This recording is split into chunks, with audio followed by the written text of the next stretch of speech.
Crime की कहानी अच्छी लगती है तो मिस्ट्री ऑफ क्राइम को अभी सब्सक्राइब करें और सुनिए हर दिन एक दिल दहला देने वाली क्राइम स्टोरी। लेटेस्ट वीडियोज़ की नोटिफिकेशन के लिए बेल आइकन दबाना मत भूलना।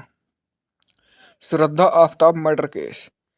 प्यार एक अजीब चीज़ होती है, जितना सुकून देती है कभी कभी उतना ही दर्द भी। लेकिन कोई इंसान जिससे प्यार करता है वो इसकी जान कैसे ले सकता है। आज मिस्ट्री ऑफ क्राइम पर जिस केस की कहानी हम आपको बताने वाले हैं, उसने दिल्ली तो क्या पूरे इंडिया को हिलाकर रख दिया था। साल 2018, करीब 24-25 साल की श्रद्धा नाम की एक लड़की मुंबई के कॉल सेंटर में काम करती थी। उसकी मुलाकात उसी कॉल सेंटर में 27 साल के आफ्ताब नाम के लड़के से हुई थी। श्रद्धा के माता पिता 2016 से ही अलग रहते थे। श्रद्धा और उसका छोटा भाई अपनी माँ के साथ रहते थे और पिता उनसे अलग रहते थे। घर के इन्हीं हालात के चलते श्रद्धा इमोशनली बहुत परेशान रहा करती थी। आफताब से दोस्ती होने के बाद श्रद्धा को बड़े टाइम बाद खुशी महसूस हुई थी। आफताब भी उसे हमेशा स्पेशल फील कराने की कोशिश करता रहता था। वह धीरे धीरे आफताब के करीब आने लगी थी। कुछ ही टाइम ने दोनों को एक दूसरे से बेहद प्यार हो गया। रिलेशनशिप के 1 साल के अंदर अंदर ही दोनों ने डिसाइड कर लिया कि दोनों एक दूसरे के साथ लिव इन रिलेशनशिप में रहना चाहते थे। साल 2019 से दोनों ने एक साथ रहना शुरू कर दिया। इसके लिए उन्होंने मुंबई में ही किराए पर कमरा लिया था। पर श्रद्धा के पेरेंट्स आफताब को बिल्कुल पसंद नहीं करते थे। आफताब मुस्लिम था और श्रद्धा हिंदू, इसलिए श्रद्धा की दोनों ही पेरेंट्स उसके आफताब के साथ रहने की डिसीजन से बिल्कुल अगेंस्ट थे। मगर श्रद्धा जिद पर अड़ी रही। उसने अपनी माँ को यह तक कह दिया था कि वह अपने परिवार से अब कोई रिश्ता नहीं रखना चाहती थी और अब उसके लिए आफताब ही सब कुछ है। इसके बाद श्रद्धा ने अपने घर को पूरी तरह से छोड़ दिया और वो आफताब के साथ रहने लगी। वहीं दूसरी तरफ उसके पेरेंट्स बेहद परेशान रहने लगे थे। श्रद्धा ना ही उनसे मिलती जुलती और ना ही उनका फ़ोन उठाती।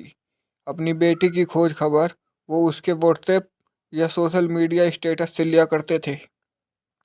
ऐसा चलते चलते अब 1 साल बीत गया था और श्रद्धा की माँ अब बहुत ज़्यादा परेशान रहने लगी थी। कुछ ही समय में टेंशन की वजह से श्रद्धा की माँ की तबीयत बहुत ज़्यादा खराब हो गई और कुछ ही दिनों में उनकी मौत हो गई। यह खबर सुनकर श्रद्धा अपनी माँ को आखिरी बार देखने के लिए पहुंची और वहीं वो अपने पापा से भी मिली। अपनी माँ को खोने के बाद श्रद्धा को बुरा लगने लगा था और इसीलिए उसने अपने पिता से फ़ोन पर बात करना शुरू कर दिया था। एक दिन कॉल पर श्रद्धा ने अपने पापा को बताया कि आफताब उसके साथ बुरा बर्ताव करता है और कभी कभी वो श्रद्धा को खूब मारता पीटता है। यह सुनकर श्रद्धा के पापा ने श्रद्धा को घर बुला लिया।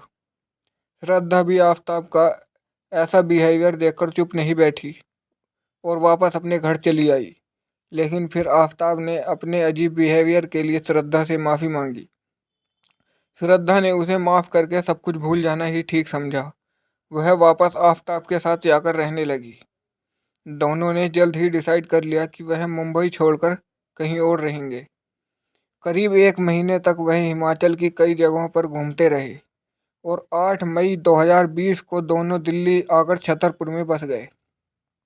दिल्ली शिफ्ट होने के कई महीनों तक श्रद्धा अपने पिता से टच में सिर्फ व्हाट्सएप और सोशल मीडिया के थ्रू ही थी। उसने वापस अपने घर पर कॉल करना बंद कर दिया था और जब कभी उसके पापा उसे कॉल करते तो या तो वो फ़ोन नहीं उठाती थी या फिर कॉल काटकर मैसेज कर देती थी कि वह बिज़ी है। धीरे धीरे व्हाट्सएप और सोशल मीडिया पर भी श्रद्धा की अपडेट आनी बंद हो गई। श्रद्धा के पिता को बात बहुत अजीब लगने लगी थी। उन्होंने आफताब को भी कांटेक्ट करने की बहुत कोशिश की, मगर उसका फ़ोन अक्सर स्विच ऑफ आता। इसलिए आखिर में श्रद्धा के पिता ने पुलिस का सहारा लेना ही सही समझा। वह पुलिस के पास अपनी बेटी की मिसिंग कंप्लेंट लेकर चले गए और उसके बाद वह श्रद्धा को ढूंढते हुए मुंबई से दिल्ली चले गए। श्रद्धा का केस भी मुंबई पुलिस ने दिल्ली पुलिस को ट्रांसफ़र कर दिया था। श्रद्धा के पापा ने पुलिस को बताया कि श्रद्धा बहुत वक्त से आफताब से शादी करने की बात कर रही थी, मगर आफताब उससे शादी करने को राजी नहीं था। श्रद्धा के पापा को शक था कि आफताब सिर्फ उनकी बेटी का फायदा उठाना चाहता था। जब पुलिस ने इन्वेस्टिगेशन शुरू की तो उन्हें पता चला कि श्रद्धा काफ़ी समय से मिसिंग है। आसपास के लोगों ने बताया कि दिल्ली शिफ्ट होने के बाद से ही आफताब अकेला घर पर रहा करता था। पड़ोसियों ने यह भी बताया कि श्रद्धा जैसी दिखने वाली एक लड़की शुरू शुरू में घर में रहती थी, लेकिन वह काफ़ी समय से आफताब के घर में नहीं आई है, बल्कि कई बार अलग अलग लड़कियां उस घर में आती रही हैं और रात रात भर आफताब के घर में ही रही हैं।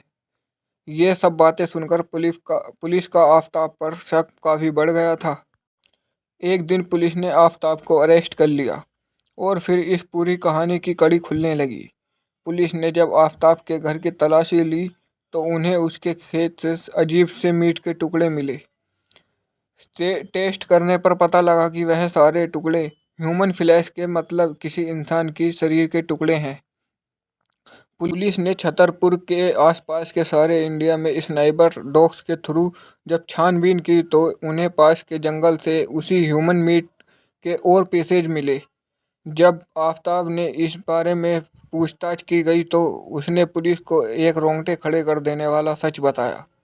उसने कहा कि दिल्ली में शिफ्ट होने के 10 दिन बाद ही उसने श्रद्धा का गला घोंटकर उसे मार दिया था। मगर दिक्कत की बात है कि दिल्ली में आफताब के पास कोई गाड़ी नहीं थी, इसलिए उसे समझ नहीं आ रहा था कि वह आखिर उस बॉडी को ठिकाने कैसे लगाएगा। इसके बाद आफताब मार्केट गया और वहां से एक भारी डस्टबिन, बैग्स और ढेर सारे रूम फ्रेशनर ले आया।